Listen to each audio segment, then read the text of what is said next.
BMW 3 Series may well be brilliant. The only problem is that it seems like everyone's got one, and that's why for the coupe version, BMW have decided to call it the 4 Series.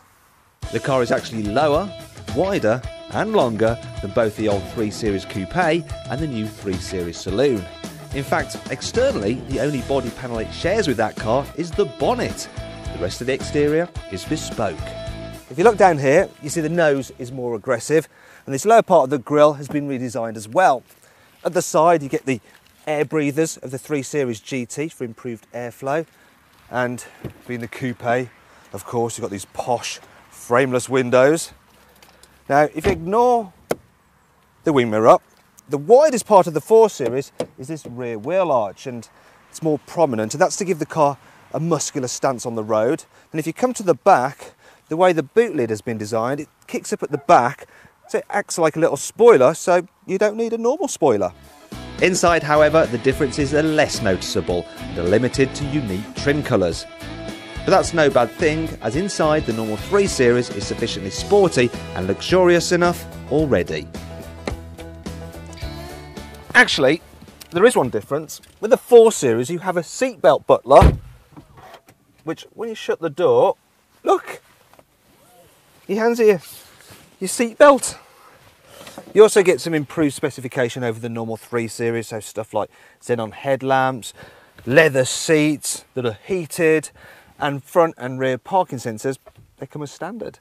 In terms of build quality, well, the normal 3 Series Saloon came in the top 10 of the 2013 Driver Power Owner Satisfaction Survey. You can rate your car by visiting driverpower.co.uk. In-car cubby spaces are impressive for this type of car, meaning there's plenty of places to store your bits and pieces, or your sweets.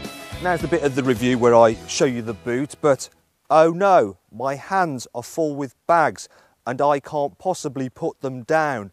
If only there was another way to open the boot. Yeah, this car's got one of those special systems with a sensor under the bumper that when the key's in your pocket, wagging your foot underneath, it automatically opens. That's an option.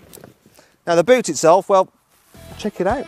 It's almost the same size as on the normal 3 Series, and you can fold down the rear seats if you need to carry longer items.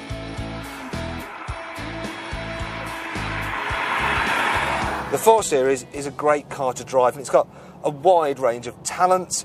You sit nice and low, so it feels suitably sporty, and the seats, yeah, they're supportive and very comfortable, and the steering, it's accurate and sharp. Yeah, it's nice and light when you want to just poodle about around town.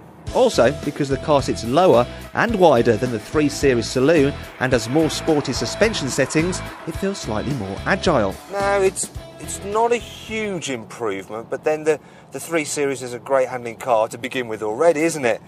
Thing is though, if you drive the cars back to back, you do notice that this one, the 4 Series, is sharper, and as a result it's even more fun to drive.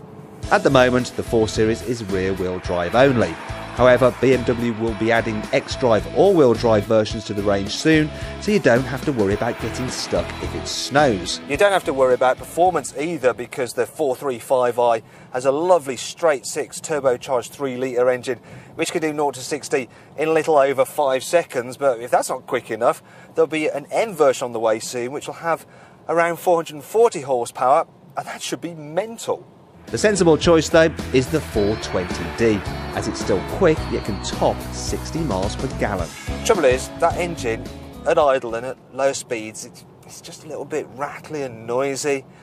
And then there's the fact that if you go for the manual, which obviously is standard, the gearbox is fine to use, but the pedals are offset, so your clutch is where the brake normally is, your brake is where the throttle is, and the throttle, well, it actually feels like it's somewhere in the middle of the road. I mean, really what you want is the 8-speed automatic, because it is so good, and you can change gears yourself using steering wheel mounted paddles. And that's the thing you see with the BMW 4 Series. You have to add bits to it, pay extra to make it be as good as it can be. And one of the other things you're going to want is the adaptive dampers, because they really do make the car drive better. In sport mode, they are suitably firm, but in comfort, the ride is very supple, whereas on the normal suspension, the car can feel a little bit bumpy at times. Then there's the back seats. Now, compared to some of its rivals, the 4 Series isn't too bad, legroom's good, and But yeah, look, you can see sloping roof line. My head is wedged up against the roof there, and the only way to travel so that it's not is kind of like that, and yeah, that's not going to be good for your neck. Finally,